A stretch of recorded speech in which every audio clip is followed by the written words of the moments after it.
ایمان جان در مورد نون چیکار باید بکنیم؟ نظرت چیه؟ نون والا باید قیمت آرد آزاد شه، قیمت نون هم آزاد شه. چرا؟ دلیلش چیه؟ دلیلش اینه که الان نونوا ناراضیه، مصرف کننده ناراضیه، کارخونه دارم ناراضی، چون همش یارانه میخوره. هر چی هم که یارانه بخوره دو نرخی باشه توش فساد میاد.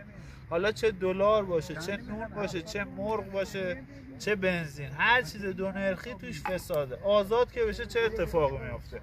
کارخونه دار مجبور آرد خوب تولید کنه. چرا؟ چون نونوا آردی بد باشه پس میبره. مثل زمان احمدی نژاد که یه بار این کارو کردن و خیلی هم خوب شد. ضایعات نون تقریبا به 5% رسید، تقریبا میشه گفت هیچ، و هم نونوا راضی بود، هم اقتصاد برای نونوا میچرخید که نون با کیفیت تولید کنه، هم آرد خوب تولید میشد، هم مصرف کننده راضی بود.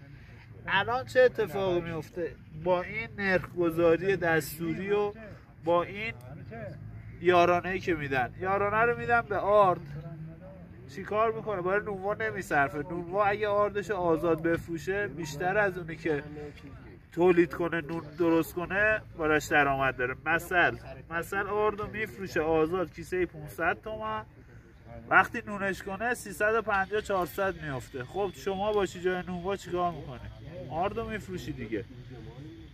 از اون برم یه چیزی به اسم نانینو درست کردن. یه نونوا اگه باشه که مثلا فامیلش زیاد باشه کارت جور میکنه، هم آردشو میگیره با اون کارتایی که میکشه، هم آردشو میفروشه، نونی هم پخ نمیکنه. اگه هم پخ کنه چون آرد بیکیفیت میگیره از کارخونه دار، به کارخونه دار میگیم آرد دیراد داره. هیچ کس پاسخگونه، نه اداره قله، نه اداره کشاورزی، نه خود کارخونه دار، هیچکی زیر بار این بیکیفیتی آردم نمیره.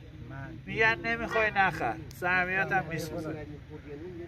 ولی اگه آرد آزاد شه، نون آزاد شه، پولش هم بدن، این یارانه‌ای که دارن میدن به آرد بدن به مردم، چه اتفاقی میفته؟ کارخونه دار مجبور آرد خوب تولید کنه، نونوا هم مجبور نون خوبی بپزه، چون اگه نون بد بپزه مشتری نداره، آردی هم نداره که بفروشه، پس ناخواسته در مغازه‌شو میبره. اون موقع هرچی نونوا خوبه میاد تو مغازه ها و دوباره نون خوب تولید میکنن.